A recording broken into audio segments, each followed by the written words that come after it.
I was with my girlfriend. She and I both had a day that nobody remembered, the day that never happened, the day that time forgot.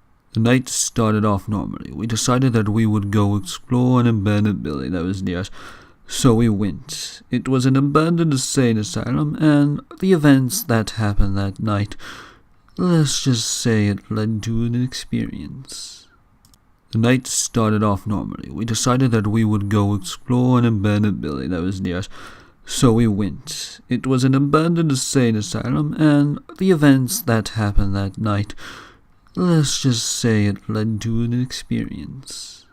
We drove to a park near the insane asylum. We began to walk the mile that was left. Then we scaled the back wall into a window that was open. We explored the place for hours, having fun, being idiots, enjoying our time. Then we heard a blood-curdling scream from one of the hallways near us. We decided to go investigate, figure out what it was. Oh boy, do I wish we never went there. We found a creature with crimson eyes, black as night. Creature that couldn't be seen, but we could see it. It felt so wrong. And then it screamed again, but this time an unworldly scream. A scream of a creature that I've never heard before. It started to lunge towards us. We ran for the window.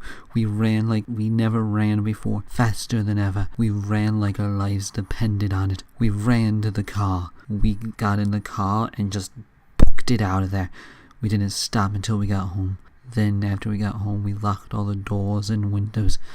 We figured out we weren't alone. We heard scratches coming from the door, like someone was digging into the door. We realized we weren't alone. Then the darkness came reeling in. The clouds and the sky started to disappear. The sky just turned pitch black, darker than dark, darker than night. Blood-curdling screams came from outside. They startled us to the point where we started to stutter. There was no moonlight. It was dark. Not just dark, pitch black. There was no light. We heard more screeching coming from all around us. It scared us even more than the last. Each minute passed with more screaming and agony and more pain. We heard scratching coming from all around the house. Everywhere. Somebody was trying to get in. Somebody was scratching at the door, trying to break it down.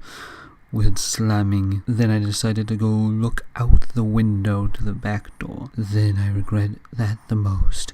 I saw the crimson eyes, the same ones, the ones that we're not supposed to see in the darkness.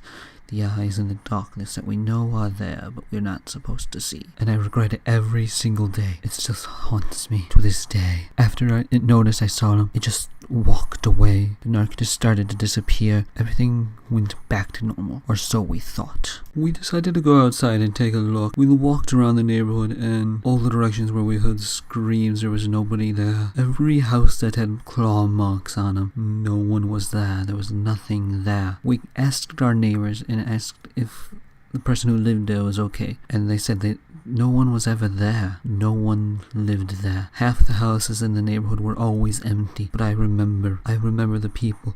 Me and my girlfriend both remember them. The day that never happened only happened to us, but there were effects that nobody else remembered. Moral of the story: never go to abandoned places, especially on Friday the 13th, where the eyes of crimson will come for you again.